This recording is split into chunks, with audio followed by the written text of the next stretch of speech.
the GameBloc Cast, episode 8. I'm your host, Richard Sherman, and this week on the show we have Jonathan. Could you say hello, Jonathan, instead of your name? That's me. I'm Jonathan. All right, and Kiral. And Kenny. All right. After that perfect trend, after that great introduction, welcome to the GameBloc Cast, a weekly podcast where we talk about video games, video game news, and other things that we find interesting that are usually geeky in nature. So let's just start with our first segment. Jonathan, I find interesting what have you been playing? Richie. Richie's interesting because he's geeky. Thank you, Jonathan. But Jonathan actually hasn't played anything. So, Kenny, Nope. What have you been playing? Well, I'm sorry to disappoint everybody, but I didn't get to play Super Kitty Boing Boing this week. You're fired. Oh, man. I know. You're fired. The mystery continues. I had Get out. people lined up that were going to play it with me. They said, I will play that game with you, Kenny. And then they didn't. They said, no, I won't Those are do the it. worst. It was horrible. But I mean, Kenny did text me today saying, "Hey, could you play Super Kitty Boing Boing?" And I said no. So I'm sorry, Kenny. You weren't one of them because you said no the whole time. You couldn't play at all. Yeah, I didn't say, all right, yeah, I'll definitely play Super Kitty Boing Boing. Yeah, you didn't let me down. Anyway, so what I did play a little bit, I'm still kind of just starting, was Realm of the Mad God. It's an MMO. It's a top-down bullet hell MMORPG. Interesting. And it's got it's got isometric pixel art graphics, and it's pretty fun. It's beyond bullet hell MMORPG. There's not a lot to say. You get better equipment by killing stuff. You take less damage if you don't get hit by the bullets. You kill stuff by shooting them. I'm right now working on unlocking the ninja class, so I'm like a level 7 rogue right now. You have to get to level 20 as rogue and warrior to unlock ninja. They have like a class tree. Oh, okay. Is there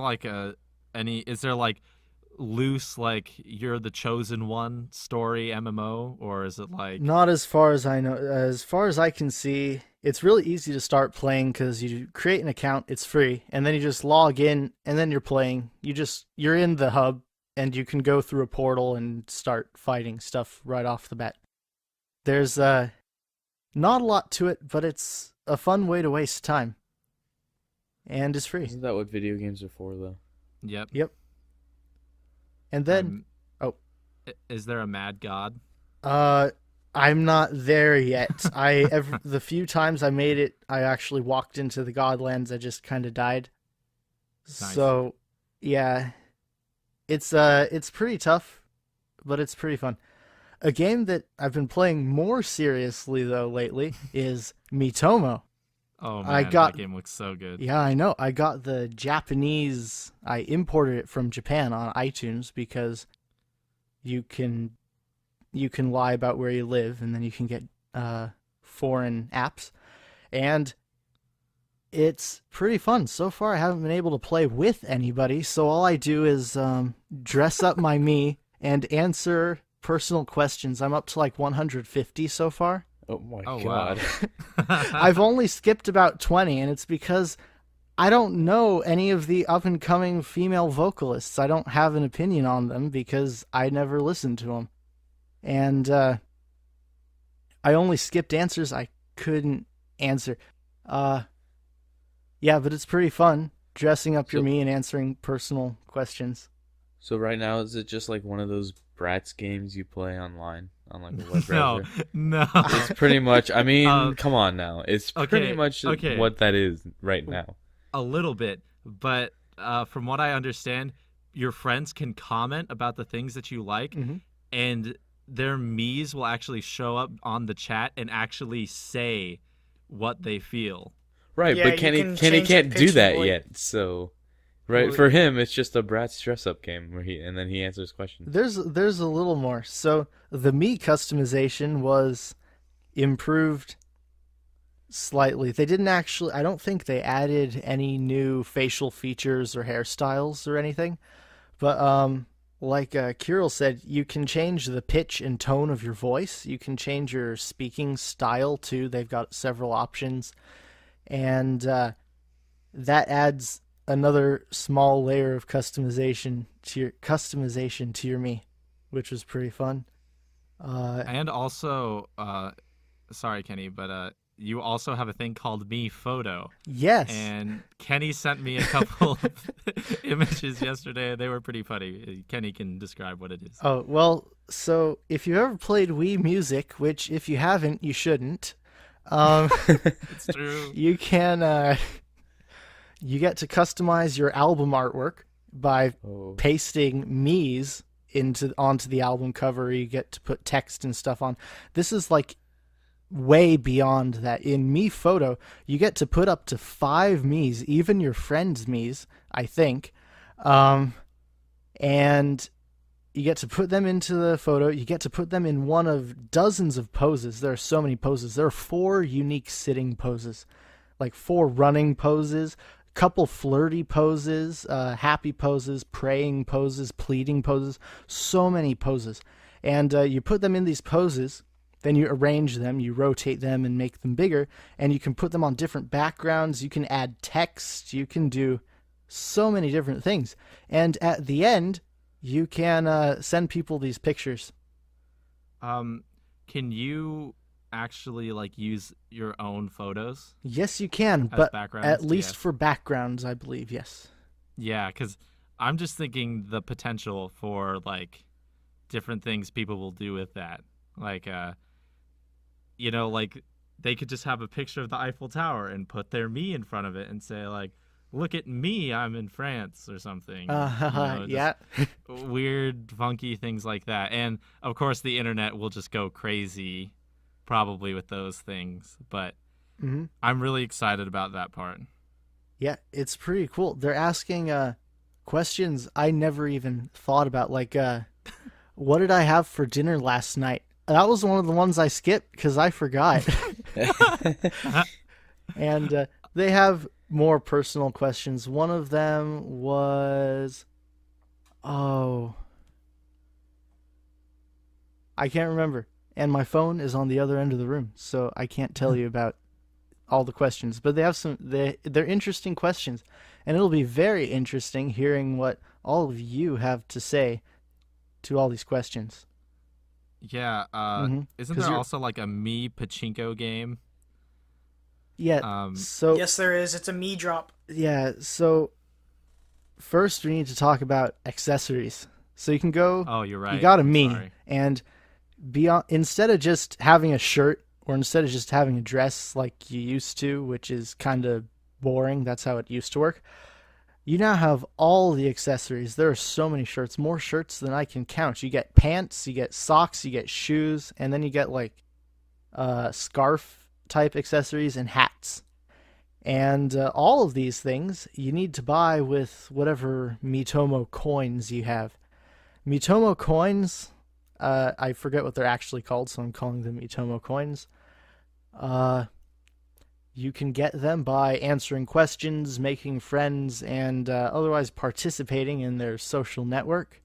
And you can use them to buy all the different kinds of accessories. Another thing you can do is you can use game tickets, I think they're called, or spend money to play in mini games. And so far I've only seen one mini game, and it's a thing where you drop a me down like a pinball machine. He bounces off of bumpers, and you earn whatever article of clothing he lands closest to. Mm-hmm. Huh. That's what pachinko is. Yeah, that's pachinko. Okay, that's what I thought. I think it'll probably become a much more entertaining app once you have a bunch of friends on it. I'm pretty entertained. I've spent a good couple hours answering questions. Couple hours? Yeah. I've got a question for you. Yeah. Nintendo, you can put this on whatever that app was called. I can't remember the name of. Miitomo, right? How many hours have you wasted of your life playing a game where all you do is answer questions and play pachinko? I think somewhere around 2.5 for me. Oh my god. I mean, honestly though, like, what is Jeopardy? Like that's just asking, like, like the game show. Jeopardy but it's not personal questions; it's trivia facts. You don't know that. I personally lived through those facts. No, but I mean, I think it's kind of a neat idea. I think the main purpose of it is just for like your friends to say, "Oh, this guy likes pizza too. Let's talk about that." Wow. Not to steal that from Good Mythical Morning, but yeah. So I think it's gonna be plenty entertaining, especially since it's free, and from what I understand, Nintendo's not trying to say, "Hey, spend money right now, please spend it." Yeah, so far I haven't felt very lenient. I haven't felt pressured at all to spend money. I'm pretty sure you can buy the coins with actual money, but I haven't actually even seen how to do that. So, yeah. So there's that. Yeah, and it's doing really well in Japan right now. Like, it's the #1. I mean, I bought most downloaded app. I know, on the Japanese iOS store. Mm-hmm. So that's pretty cool. Yeah. I am curious how many of those people are like me from the United States or elsewhere, logging in and downloading it. Because it was #2 when I got it. Seen. Yeah. And also you can get it on Android by side-loading it, but that can be sketchy. So just wait. It's probably going to come out like next week or the week after. So we don't have that long to wait. And I'm looking forward to it. Mm-hmm. Yeah. I just hope we can survive till then. Yeah. Speaking of survival. Oh, man. Kiral's been playing a game with me. Kiral, what is that game? We've been playing Ark Survival of the Fittest, which is a new game. Actually, it's not really a new game. It's an offshoot of Ark Survival Evolved. But this is an intro to the new kind of genre of like the Hunger Games survival-esque kind of thing. New genre? So, that's been in Minecraft since like. Well, it's the rise of like the battle royale system. Yeah, I know. There's so like H1Z1 like has an offshoot, and then there's like also the Coaling, which is another one. But this one's actually free to play, which is the only reason we actually got it. Yeah. And it's actually really, really fun until you die, because somebody knows how to get a freaking T-Rex in like 5 minutes. That's the most frustrating part. So this game is like, so you first start out, you get to make your survivor guy, and you can basically mutate his body to look like absolutely ridiculous. Like, Kiral always goes for someone, well, he always doesn't make a normal person, I should say. It's always like weird, like his arms are massive but he's a short guy, or his like chest is super big but his torso is super small, but then his hips jut out again, so he looks like some weird hourglass figure dude.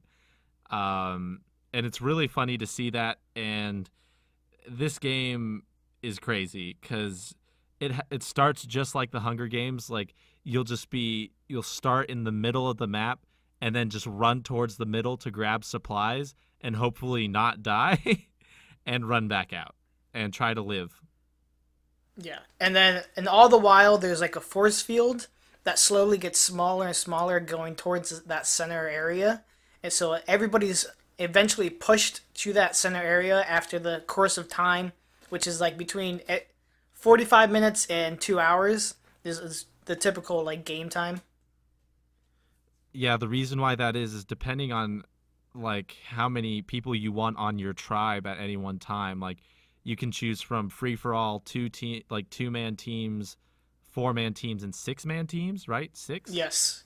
And depending on which mode you choose, that's gonna dictate how long each game's gonna be. And so you need to put away a lot of time to play this game if you're planning on surviving. And of course, with weird survival games like this, a lot of different stories, pop up.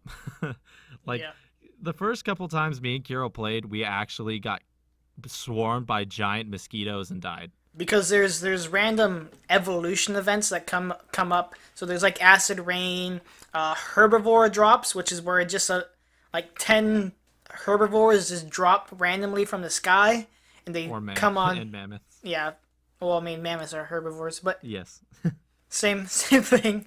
But there's an event called the Swarm, which is where these giant bugs come and attack you, and you either die because you get stunned, or you're not stunned, but you're just overwhelmed by the amount of bugs around you, or you fight them off and you level up a ton. Ton. Yeah. And also one of the things about this game is that you can tame the dinosaurs around you, if you didn't know that. That's one of Ark's big things, is that you're able to get these dinosaurs and have them fight for you and ride them and things like that. Although it doesn't take as long as the normal version, where you can spend 6 hours trying to tame a T-Rex. This one is it ranges, but it's typically around 5 to 10 minutes. Yeah, but sometimes it still messes you up though. I was trying to tame a pterodactyl, and as we've talked about before, there's this ring that starts out at the very edges of the map, but as time goes on, it starts shrinking towards the middle. And if you get caught out of that ring, you have 30 seconds to get back in or you die. So Kiral and I were doing pretty good. We were about half an hour in. And so I tranquilize a pterodactyl, and I grossly underestimate how long it's going to take for this thing to become tamed. So I'm trying to feed it meat because it's a carnivore, and it's sitting on top of this rock, and I can look off into the distance and slowly see that ring coming towards my pterodactyl. And I'm just freaking out because I spent a bunch of resources trying to get this pterodactyl to work and be tamed and be on my side so I can ride it and fly around. And this ring slowly starts showing up, and the bar showing when it's going to be tamed was almost full, and then the radius went over me, and I only had 30 seconds. So I was sitting there waiting for my pterodactyl to finish eating the berries I fed it so it could become tame. And then I had 15 seconds left or so before I would die. And it got up, it had a saddle on it, I was ready to go, but it kept pushing me away for some reason, and I think it was a glitch. And so I got onto it with 7 seconds left, and it turns out pterodactyls are horribly slow when you're riding them. So I couldn't actually catch up with the ring as it was going away, so I ended up dying. So moral of the story is, make sure you guys give enough time for pterodactyls. Moral of the story, screw pterodactyls. Yeah. Pterodactyls suck. Yeah, you're not wrong. Because it just took such a long time. And Kiral was just sitting there with his mammoth just laughing at me. And that wasn't fun. There wasn't much I could do. Yeah, it's true. And then also, something just happened recently. What was it? The fact that we were taming a Triceratops, and then a carnivore, a carno, just comes out of nowhere and just attacks it and attacks us. That was one of the scariest moments of my life. In the game, that is. Not in real life. Yeah, obviously. But I also had this little herbivore thing that's really fast that I could ride around in. And then it did one of those herbivore drops, and a mammoth landed on top of me. One of those herbivore drops? Yeah, we're 100, or actually, it's probably 6 or 7 different animals just drop on top of you from the sky. Oh, yeah, okay. During one of those random events. Kind of like Kirby Air Ride, there's just random events that happen like that throughout the game. Yep. And it dropped on top of my herbivore, and my herbivore took damage. And so it started attacking the mammoth, and the mammoth obviously would just absolutely destroy it. So random events can also kick you in the butt too. But that game is so crazy because it's a lot of fun, especially since it's free. It really makes it an amazing experience. And there is supposed to be a competitive scene soon, so It's going to be an esport. So it's going to be interesting to see the strategies. Obviously, people already know strategies because they pick up T-Rexes and then like they level them up to like level 65 or whatnot. Like I think the highest level I've been to is maybe like 48. And so it's like, whoa, these people know what they're doing. So I thought Ark was a paid-for game. It is. That's a survival. This is a. Yeah, this is. But Ark Survival of Fittest is a standalone free-to-play game.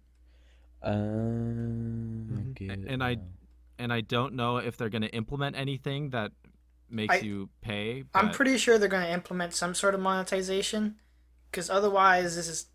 I mean, it'd be like a charity case, and I don't think that's a smart business move at all in terms of the video game market, unless you monetize it.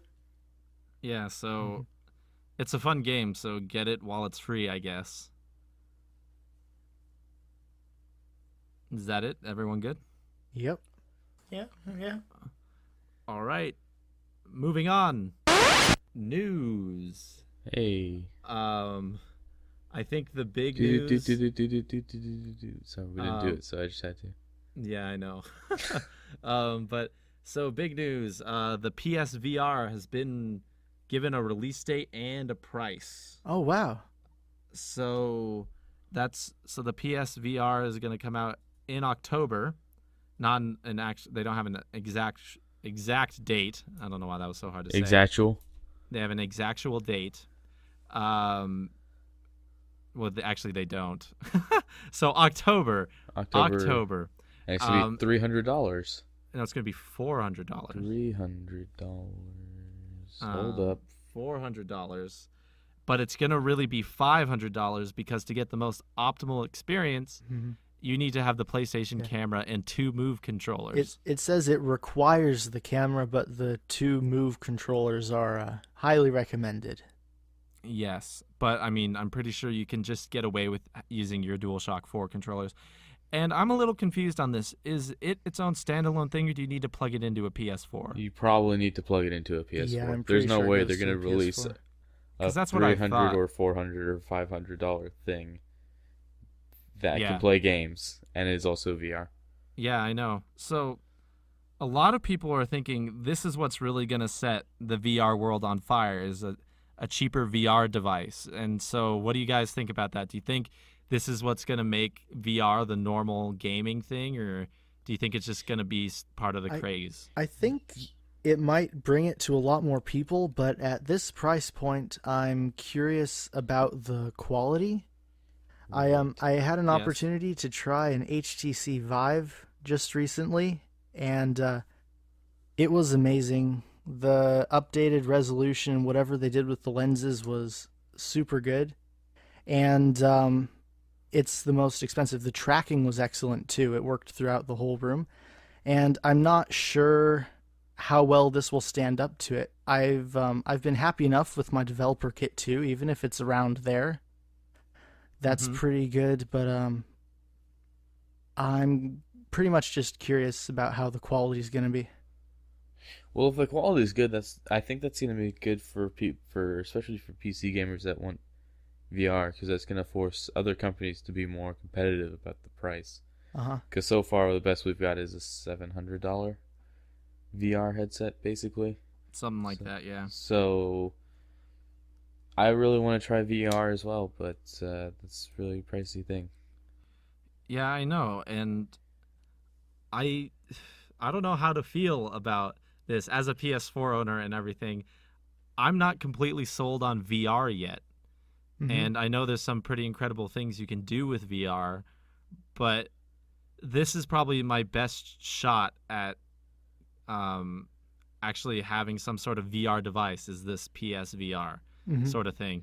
So I'm not completely sold on it yet. So, like, how are they going to show this to the masses, and say, hey, VR is worth spending this much money? Well, first of all, they're forcing all developers to they're forcing 60 frames per second on the device. So you can't release a 30 FPS game for the VR. So that's definitely going to look good for technical standpoint. I don't know how accurate it is.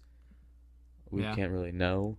But its price point definitely makes it go, hey, I don't know what to say, but hey, look at this. It's just gonna be I mean, it's like saying, hey, for $400 you can get a pretty darn cool experience. But at the same time, are they just gonna have like a PSVR set up at Target, and you're gonna have to put some sweaty, like scratched up germy VR on your head? I don't know if they're even, because a $400 device is a lot of money to have for something that's just sitting out on display at Target. Yeah, I know. Right. And especially when it has to go on your face, it can't be behind one of those plastic boxes. Right. Also, people aren't going to want to put it on their face because gross, right? So, yeah, I don't know. I mean, I think it's probably going to have to come down to someone gets a PSVR, invites you over to try it out, and if you if you see it and you're like, wow, this is amazing, then that's when you buy it. I don't think there's really a smart or easy way to market this thing to people who don't have the opportunity to try out VR, like going to GDC or something like that, Right. Yeah. So, okay, speaking of it forcing to play at 60 FPS, do you think that's in direct correlation to Sony coming out with a 4K ready PlayStation? Well, I think it's just a rumor right now. I don't think it's completely, I don't think it's been announced or anything yet, but it could be. And maybe they're finding out that the PS4, if it is connected to the PSVR, isn't gonna be strong enough to actually do fantastic visuals. Right. It's not gonna be. I don't think the PS4 as it is going to be able to allow games to be at 60 FPS on VR and still look good enough to be for VR. One of the things I noticed was when you said it locked at 60, which is a lot better than 30. Oculus and Vive are both, at least in the consumer versions, going to be running at 90 hertz default. Crazy. Which it makes quite a bit of difference as you turn your head and as things move around. It keeps you in the game rather than trying to figure out why is everything stuttering. I don't know if it's locked at 60. I just think it's required to be above 60. Okay, so maybe the headset actually has refresh rate higher? Right, but they're just forcing developers to make games that are going to be 60 FPS. Well, able. Wikipedia says 90 to 120 hertz refresh rate, whatever that means. So, yeah. Yeah. I think it will be kind of cool because you'll be able to use just the PSVR as a screen for your normal PS4 games too. So if you're a family that only has one television, you'll be able to put on your PSVR and play games if someone else. Oh, like a virtual Wii U gamepad screen situation. Yeah, exact.ly. Okay. And also that would be pretty cool. And you'll also be able to watch movies on it too, which I think would be kind of neat. Because that's like sitting down at a movie theater, Okay, so back to the possible PlayStation at 4K if everyone's done with that topic. Yeah. Does anyone have any price points? Because I think it's probably going to be in somewhere between $800 and $1,000. Do they think it's going to be a new system or? No, they're just saying it's going to be a PS4 with 4K visuals. Right. Yeah. But yeah, I mean, 4K is hard on TVs. And 4K is not going to be even harder that. on a console. How many people actually have 4K televisions? That's not a lot. I don't know. They're becoming pretty popular, actually. I know, but most people I know don't have 4K televisions. Yeah. I mean, I think it's more, a lot of college students. Yeah. Who can't afford 4K television. You're right. They're getting more and more affordable. I've seen them on sale under $300. Yeah, I mean, I'm just thinking, I think it's not even going to be 4K for the PlayStation VR. I think they're really trying to make a PS4 system that's going to work better with the PSVR, and then figuring and because of that, they're going to be able to play normal games at 4K. Right. Does that make sense? Yeah, I see what you're saying. The better PS4 is for the VR, And then in correlation, I guess also 4K. Yeah. That would be kind of an unfortunate situation. Like, wasn't it the 3DS version of Hyrule Warriors that runs really badly on the original 3DS, but really well on the new one? I actually don't know. No, yeah. Is that the case? It's a thing, yeah. Okay. Yeah, and it's just, I'd feel kind of bad having the previous PS4 that now seems underpowered, and then the next PS4 still being a PS4, but so much better, able to render 4 times the pixels, handling VR well. Yeah, I mean... Oh, go ahead. It almost seems like the price for the VR wouldn't be a 400 then. It would be getting the new system too, to actually make it good. I mean, Sony would probably say, hey, we have 30 million people who have the normal PS4. So whoever's developing those games, it has to work well on the normal PS4s anyway. And then, I think it shouldn't add anything to gameplay or anything for having this big of a PS4. Like, it's kind of like a new 3DS situation, like you were saying. Mm-hmm. That's gonna increase developer time, because now they're gonna have to make basically 2 versions, and they're gonna have to release 2 versions. So you're gonna have to release the PS4 and the PS4.5 version of the game. Potentially. Or they could just say, hey, this game's going to be a PS4.5 only game. Too bad, normal PS4 people. Yeah. I don't know. See, that's when I'd rather they just called it a 5 and separated them.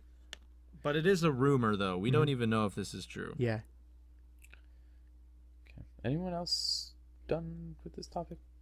I'm yes. Yep, me too. Okay.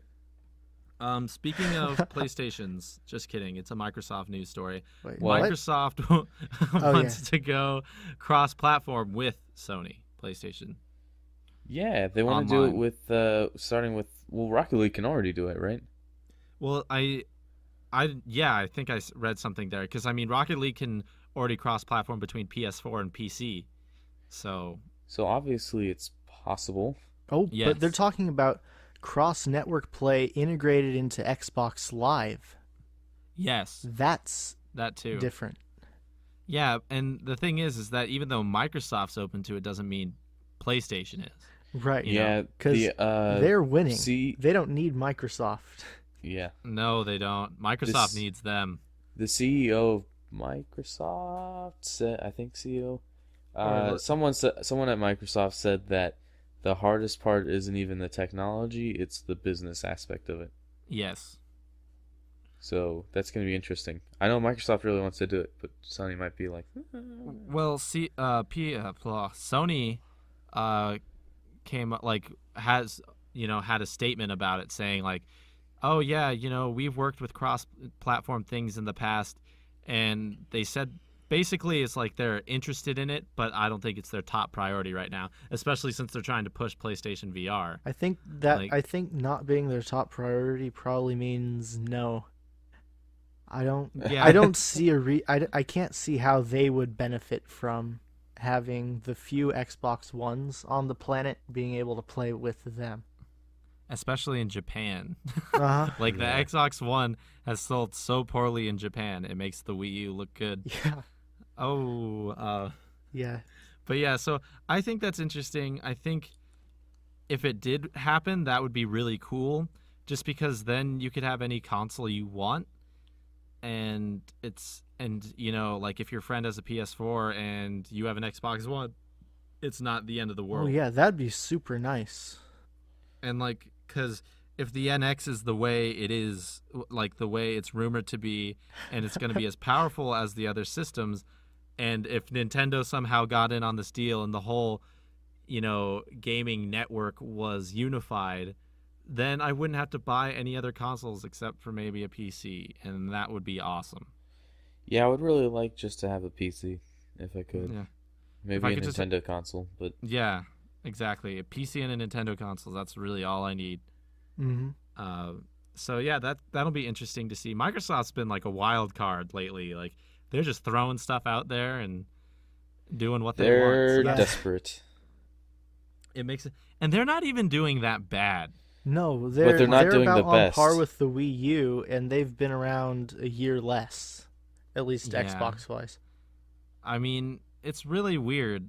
Like, Microsoft's not doing that bad, and it just sounds like they're at some soon they're just gonna implode on themselves. I think it's a little bit agreed, because if you remember last generation, the PS3 was very Xbox unpopular. Was on fire. Yeah, and the Xbox 360 just sold like the hotcakes all over the place. Yeah. I had one, and I hated it, but I still had one.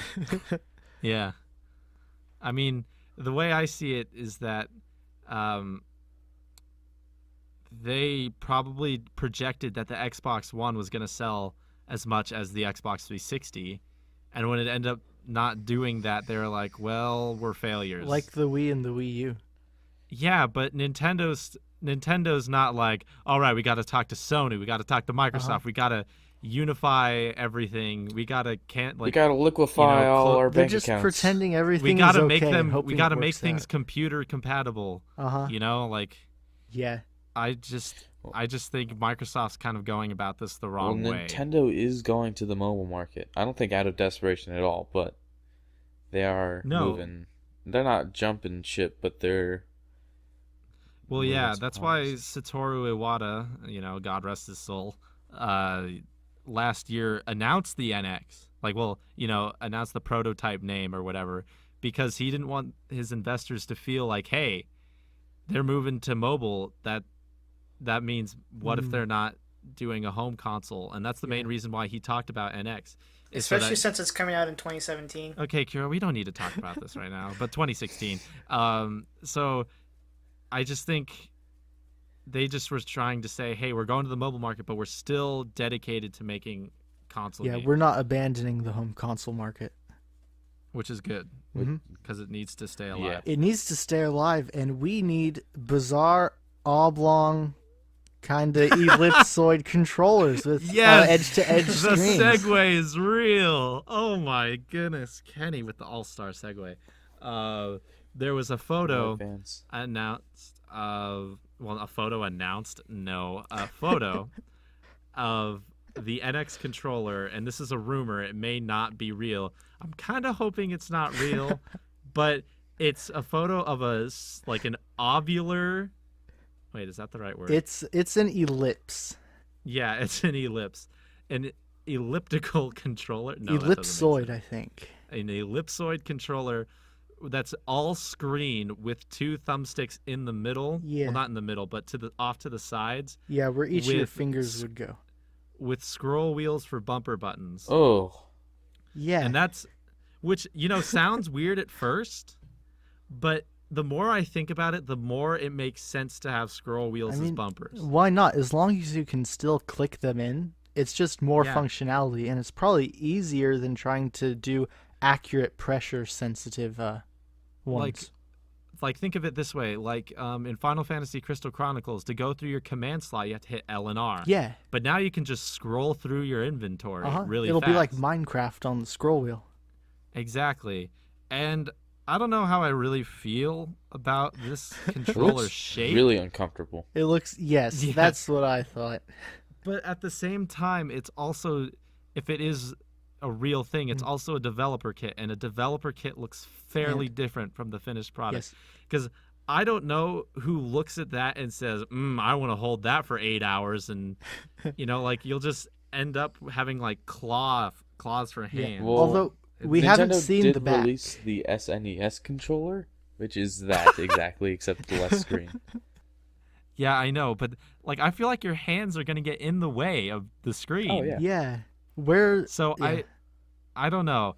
Destructoid actually scanned this photo, and apparently they have some weird program that checks if how much it's been photoshopped. Mm-hmm. It didn't find significant alterations, I think. It's got to be fake. I just can't believe that could be real. I'm sitting here and I'm staring at it right now. That looks like the worst thing that's ever been designed. Your hands block more than 25% of the screen. And it's just going to make the heads-up displays look strange because, Like, what do you do for Samus's visor if there's a first-person Metroid? Do you put wall of visor on the right, or do you not do HUD information on the right-hand side? Do you just move it to the center? I don't know. It's just not. It's not the most brilliant design I've ever seen. I don't know. It'd be fun to use for a while, but I don't know how long I'd want to keep doing it. Also, Smash Brothers would be weird because right now the kill boxes wherever you get KO'd after you leave the stage, they're all rectangles. Uh-oh. This is going to make that hard to understand, at least visually. I know. It's so weird. I don't... because screens were made square for a reason. And gameplay, all the gameplay has been around for squares. Our TVs are still square. Yeah. Nintendo, wait until all of our televisions become ellipses. Or at least until you think that's going to be a trend. Yeah. Yep. We're going to get future TVs where they're all ellipses. That sounds really horrible. Especially for news. Imagine the bottom of the news thing, the little ticker going across. Around in a curve. Oh my goodness. So that's the NX controller. You guys check it out. It's not confirmed. Hopefully it stays unconfirmed. Kiral, you were talking about this neat thing that allows you to use AMD and NVIDIA cards together in one computer. Yeah, so this company called Stardock, I've never heard of them personally. I just saw this this news article about how they have this new tech that will let you mix AMD and NVIDIA video cards in a PC. So pretty much what it is, they made a software that uses part of DirectX 12, and that lets you use AMD and NVIDIA cards together. And you don't need to use Crossfire or SLI. You just plug it into your PCI PCI port or PCIe whatever port, and you just mix and match them and play them. So I could have a 5-card array of my GT210s, and it would perform almost as well as. That's the basic idea. That's what they're saying. So it's really in order to not have. So you don't have to buy new video cards every time that there's a big jump or upgrade. You can keep using your old one at the same time, and it makes it that much more valuable. It's not a replacement; it's an addition when you make a new purchase. Yeah, exactly. See, my biggest question is, how are video drivers going to work on this? No. Is there going to be some sort of mix between AMD and NVIDIA drivers? They barely work as is. A cluster. Exactly. Like the new NVIDIA one that bricked all the cards. Yeah, that one. Maybe you have to download both drivers, and it somehow figures out what each graphics card needs. There is no way for you to do that. Because you're gonna. I don't know. Where are you gonna? It's okay. Well, they're gonna have to make their own drivers for it. Yeah, that's probably what's gonna have to happen, and then their drivers are gonna be garbage, and then there'll be no point. Do you guys ever hear about? I don't remember what it was called, but it was this company that was claiming that you could use RAM for storing your games on. Yeah, that's why I download more RAM all the time. Yeah, virtual RAM. It's the future. Yeah, so here's the thing. I don't know if you know this, but random access memory means that every once in a while, all your RAM just goes away. So I don't know how they thought that was going to work. Off. Yeah. So now, I guess when you on boot up, you could pull all the games off of your hard drive, put it in a RAM disk if you have enough RAM, and then you could access it like an external drive, and it might be faster as you need it. Right. But then why don't you just get a solid state drive? Yeah, because RAM's that's faster what than I solid do. state. Quite a bit. But it's only. But it doesn't seem like it's worth it. No, it's not. Solid state's really fast as it is, and it's getting way cheaper. Yeah, I saw a PCI Express 3, a 512 gigabyte PCI Express 3 SSD for $300. It has a maximum sequential read speed of 2.5 gigabytes per second. Oh my god! What? Yeah. So, and it's still under $1 a gigabyte, so that's better than it was a while ago. So, okay, here's the thing. That RAM stick thing, it did work. It actually did exactly what you said. Pulled memory off the hard drive, put it on the RAM temporarily, and when you turned off your computer, put everything back onto the hard drive. The thing is, that process took so long that it didn't even matter. Yeah. Everything took the same amount of time. If what you could do though is you say, okay, in 20 minutes, half an hour, I'm gonna want to play Grand Theft Auto 5. I don't. So do I'll that. load it into RAM, and then you can access it instantly after that as you load areas. Here's the problem. I almost never do that. Yeah, I'm usually sitting here and I'm bored, and I'm like, I should probably play a video game, and then I play a video game. Yeah, I mean, it's not like, in an hour and 20 minutes, I'm gonna feel like playing this. Like, yeah. I don't see it ever being a benefit. So yeah, there you go. Hey, tangents. Yep. Speaking of tangents, Pokemon, saying your names when you're introduced. Jonathan. Yeah, Richie. Go. So yeah, Pokemon Go had some South by Southwest gameplay. Is that what that stands for? Yeah. Yes. Cool. Yeah, it is definitely a thing.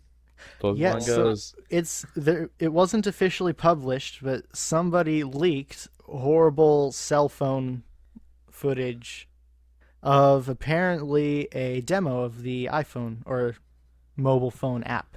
Well, yeah, Pokemon Go. Because Pokemon Go just went into closed beta or something like that, right? Yep. Oh, did it? Yeah, I'm pretty sure. Wow. Yeah. So there you go. It looks like they're trying to do augmented reality stuff, but tracking is really hard. It's really bad. Venusaur is just flying all over the place. No, it's Bulbasaur. Ivysaur. Ivysaur is the second evolution. I know. I'm just trying to remember which one it is. So it's impressive, especially if they're doing it without like a tracker image, like the card, AR like the cards 3DS on card. the 3DS. Yeah, if they're doing it without that, this is really impressive. But it's still not working well enough to make me think they shouldn't have just gone with like a Pokewalker. Yeah. The Pokewalkers were good. They weren't trying to look amazing, and they didn't need to. You just stuck it in your pocket and you went. Yeah. This one's trying, but it's not quite there. I was more in favor of the watch idea they had before they scrapped it. Where every once in a while it would zzz, and then you slap your wrist and then you got a Pokemon. So I was thinking, like, if you had a smartwatch, which is becoming an ever-expanding market, and I know a lot of people have smartwatches, they could just implement an app for smartwatches where, just buzz on your watch and you tap and then there you go. I would get that. And then they could do battles just in like a Pokemon style battle, but between two phones. It doesn't have to be an augmented reality experience. It could be more like the actual game. I don't want that, to be honest. It needs to work better than it looked like it did in the demo. Now, this is the demo. It's going to be out sometime later this year. They have plenty of time to fix it, kind of. That's a hard thing to fix, though. Augmented reality is really hard, especially when you're working with a variable surface. Yeah, that's like... They're even attempting that on cell phones is... impressive, but I don't know if they're going to make it good enough that I'd prefer it over a Pokewalker or Pokewalker and DS game. That's going to just absolutely destroy battery life. Oh, yeah, that too. That's going to kill. So maybe there's an option to turn it off. Like in the games, you can turn off the battle animations. Maybe you can turn off the AR visuals and just do it in like a text thing. It just shows a Pokemon. Mm-hmm. That'd be better on battery, at least. Yeah. Easier on my eyes. It's interesting to see how they've gone from a watch to this. Because that's a big jump. That's a really big jump. And we only heard about the watch, like, in December. Yeah. It's true. Pretty quickly they've changed to this... or apparently changed. This isn't necessarily official or final. That's true. Yeah, it could be entirely faked. Yeah, because there are things on Facebook that happened like a week after the first trailer came out for it. Like people who there were advertisements or something for a Pokemon Go beta test that was really, really fake. So who knows? This could be a fake thing too. Yep. But I'm still gonna get. It could just be the dawn of a new gaming era. New gaming era where we are all augmented reality and everything is everywhere and jumping constantly. Exactly. Yeah. I hope not. I'm gonna get it, and it'll be fun. The massively multiplayer in the real world is super cool. My sister plays Ingress a lot, and she'll get with people and she'll travel places and she'll like take over places, and then once she leaves, other people take over, and she's having a lot of fun with that. I hope Pokemon's better. True, but so far from what I've seen, I'm not really jonesing for this game. Boo. Boo. And with that segue, which is probably what I'll be saying in the theater of the new Indiana Jones movie. Oh yeah. What I'm hoping for is not aliens. Not aliens. Well, Harrison Ford's going to be Indiana Jones again, and the person who wrote Crystal Skull is going to be the writer for the script in this movie. So you didn't like all those unbelievable supernatural alien things? Yeah, this time I'm hoping for zombies. What did you think of the Ark of the Covenant? What did you think of like talking, going through God's traps or whatever in the last Eating Crusade? chilled monkey brains. Yeah, chill monkey brains and heart extractions. What? That's not far-fetched to go to aliens. No, the thing is, the aliens were there. You could see the aliens. Okay, you have. There's an allusion to whatever those were. You're but right. the problem is that the aliens killed people. Well, it was so bad. The Ark of the Covenant like zapped their faces off. We saw that. That actually happened. With bad melting CGI. It was so bad. Well, that was the 80s. It wasn't CGI. That was all makeup. They literally they melted like a wax figure. It wasn't CGI. But it still looks bad. So why did it look bad? It should have looked fine then. But it looked awful. Wait. Are you talking about Raiders of the Lost Ark or Crystal Skull? Crystal Skull. Oh, yeah. We're talking about Raiders. We're talking about Ark of the Covenant. Well, but there was one guy that got their face vaporized in Crystal Skull because they saw the aliens. Yeah, and it looks awful. Yeah. Made me want to kill myself. Okay. Well, here's the fun thing. What do you guys think is going to happen in this movie? Zombies. That's not a bad idea. Alien zombies. Aliens. I think Southeast Asia. With aliens. All the Asians have superpowers. With aliens. I think undead. I definitely think it's going to be undead Southeast Asian culture. Short Round is back. Yes. More killer ants. But they're aliens. Killer alien ants. Shia LaBeouf is now. He's Indiana Jones. He's one of the killer alien ants. He voices the lead. Oh, exactly. He also did the motion capture. Oh, Makes it look authentic ant crawling action. Kind of Benedict Cumberbatch style with Smaug the Dragon. It's sad that I know who you're talking about. I think it would be the best. They'll probably just rip off the fourth Uncharted. That's it. Hey, like the fourth Uncharted ripped off Assassin's Creed. Yes, that is true. Yeah, what was the fourth Uncharted doing? They ripped off Assassin's Creed. What was Assassin's Creed doing? They took art from Assassin's Creed. Oh, yeah. Wow. Yeah, they put the art from Assassin's Creed and put it in their trailer. And now, and in that trailer, didn't they have like a full 3D rendering of that art they took from Assassin's Creed, and now it's in the game? Yeah. Wow. It's so good. But I think this Indiana Jones, I mean, it's gonna be terrible. How is Harrison Ford gonna move?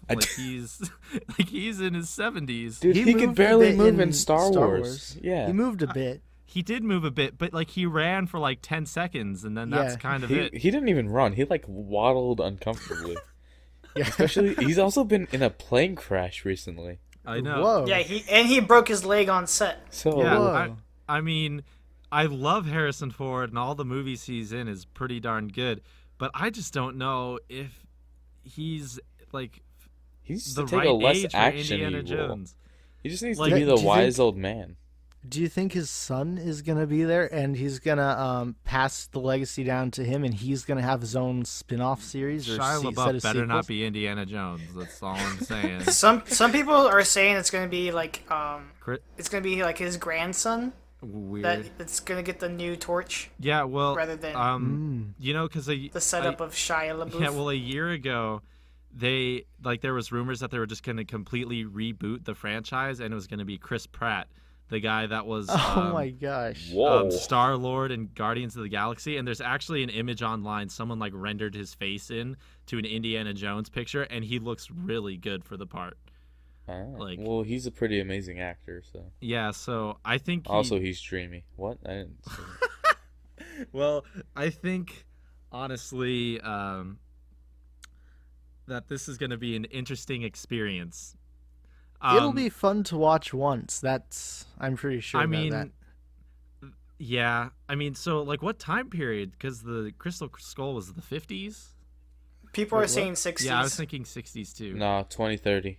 2030. Yeah. Indiana Jones is like sitting there on like skeleton. an iron lung, just like shriveled up.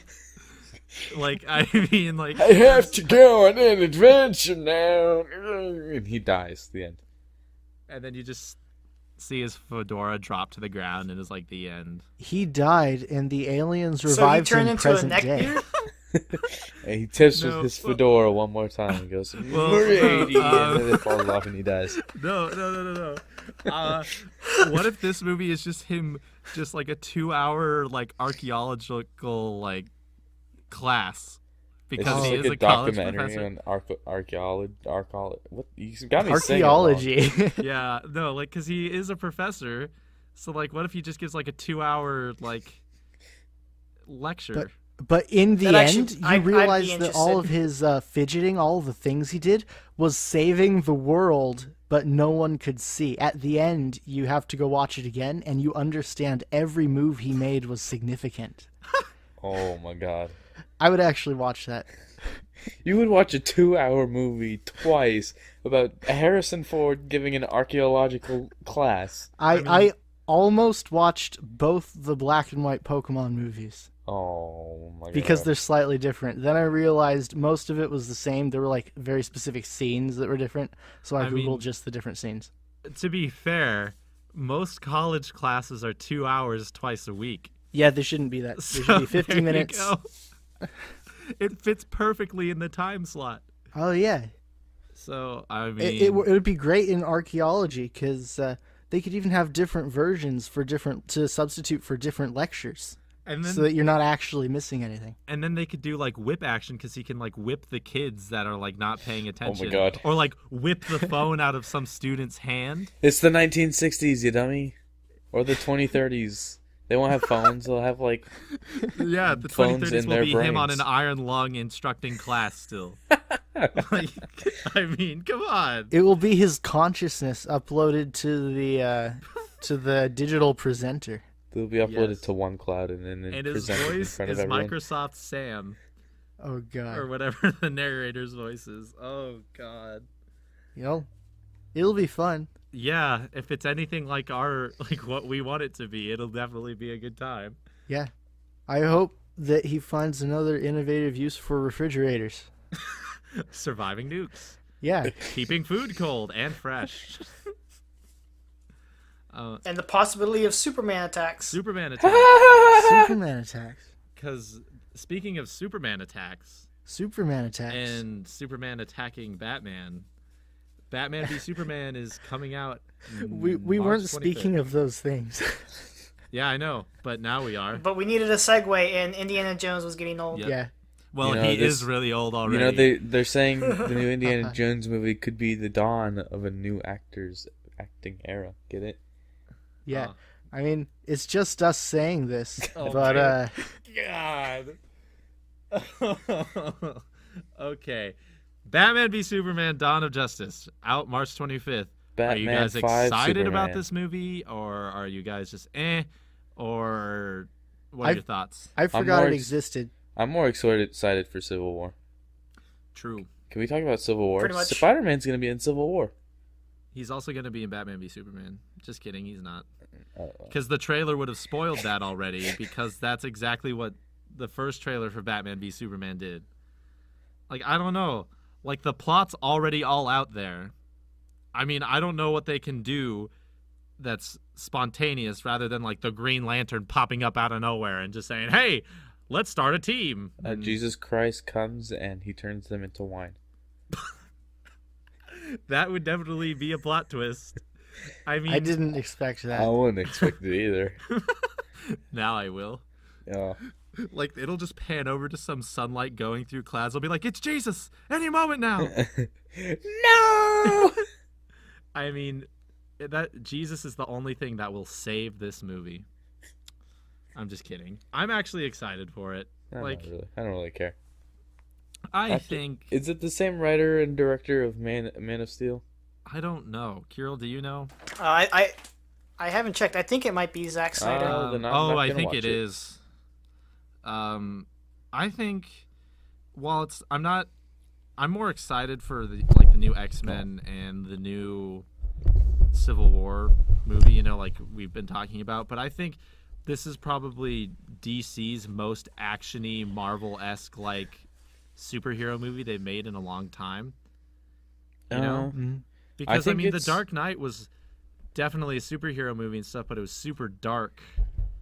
I think they're gonna still go with that dark theme. Yeah, but because Man of Steel wasn't lighthearted or anything. But I think it's gonna take a more like superhero, like larger than life tone with it though, than like The Dark Knight, which went for a little bit more fantastic. Because The Dark Knight went with more realistic, and I think that worked really well for them. But I think this is gonna be the more like modern Marvel-esque. Well, The Dark Knight didn't have any like superhero technical like so powers didn't have powers. It's just man against man. I mean, but the trailers already exposed so much of the story. Yeah, I don't think it's gonna be about the story, to be honest. I think it's just gonna be a bunch of people fighting and a bunch of Deus Exes coming out all over the places. That's true. I mean, and it's just gonna be a movie a bunch of drunk people are gonna go see because action. I mean, I'm going to go see it anyway. Kiral, you're probably going to go see it anyway, right? Probably. Because it's just Batman and Superman. And, yeah, like, it's going to set up the new Justice League movie. So, I hope that's going to be good. And it's their subsequent spin-offs, like Aquaman. Oh yes. Aquaman movie. I'm more excited for Aquaman. That's going to be the best. That movie. As long as it's the I have a trident for a hand Aquaman. No. Yeah, none of those other fake Aquaman. That'd be so great. Well, he's not even going to have blonde hair. What? Or actually, is he? Well, okay, it's Jason Momoa. I don't know who that is. So if he's a big guy. He played Khal Drogo in. Oh, who could forget Khal Drogo in Game of Thrones? No, I don't know who that is. I don't know who that is either. I don't watch Game of Thrones. He's got. Oh my god. He's got dark hair in these images. I see. He was in Stargate. SG-1? Well, so was MacGyver, but... No, Atlantis. Atlantis, okay. I didn't watch Stargate Atlantis. Let's see, what else? I think else? that was before our time. Yeah, I think so. Well, no, wait, no, it wasn't. Well, anyway, no, it doesn't matter. It doesn't matter. It was before being a good Stargate. Oh, snap. Okay, anyway, I'm excited. It's going to be some superhero-y action. It's going to be a dumb fighting movie. That's it. And sometimes you just need that in your life. Yeah, no, I'm not saying that's a bad thing. Yeah. It's just dumb is a word to describe it, not a way to make insults. Yeah, that's true. I mean, and we'll get to see how Ben Affleck or whatever his name is. That guy. I can't wait to Batman. I can't wait to see Superman fight a goose. Affleck. Just in a Batman costume. I mean, do you think they're gonna stay true to like the comic book Batman v Superman? Like, because in that one, Batman almost kills Superman, but then like fakes a heart attack or something like that, and because he's old. Did he have a super fighting robot suit in the comics? Yes, he did. Oh well, maybe I don't know. Wow. I mean, Yeah, it shows up for like a page in the comic books or something like that. So no, it's not gonna be. I think the fighting robot suit is the only thing keeping Batman alive. Well, in the comic books, Superman actually gets hit by a nuclear bomb, or like flies through one or something, so that radiation like messed him up. So he, like when he was fighting Batman, he was super weak. And then Batman had his super suit. But judging by the way it looks like Batman and Superman fighting, Superman looks like he's at his full strength. So I don't know how it's going to work. It's just going to... Deus Ex Machinas all over the place. I'm going to tell you that. True. And then Wonder Woman shows up randomly and flies off in her invisible spaceship, probably. I don't know how... lasso a couple times. Yeah, like she does have the invisible ship, right? I'm not crazy. Does she, Kiral? I don't care. I don't care about DC characters. I don't know. They haven't really showed anything. No, about her. Because I know, like in the comics, she had one, right? Sure. Well, she had one in the Lego movie, so let's go off of that. The Lego movie is canon. So how are they gonna make that look like epic and intense? Because I just can't imagine like live action guys just sitting in there. You know, it's like just a honestly, crappy Lego doll. Wonder Woman, nonchalantly just sitting, 2 fingers just holding her up and like flying through her throughout the air. I would pay $10 to go see that movie right away. It's just the questions. Because that is probably the silliest thing I've ever seen. The invisible ship? Yep. Oh. But we'll see. We will see. Yes, and you know what we'll also be seeing? What? The end of this podcast. The end of this podcast. The end of this podcast. Jonathan got it. So yeah, that's the end of this podcast, unless anything else. And guys, you have anything else to say?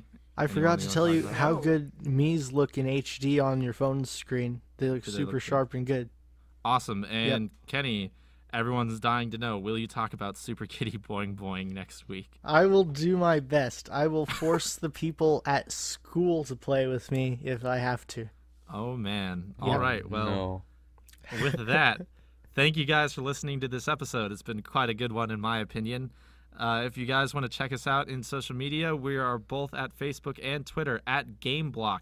You could also check us out on YouTube, where we have just recordings of this episode for people who don't like listening to it on iTunes or SoundCloud.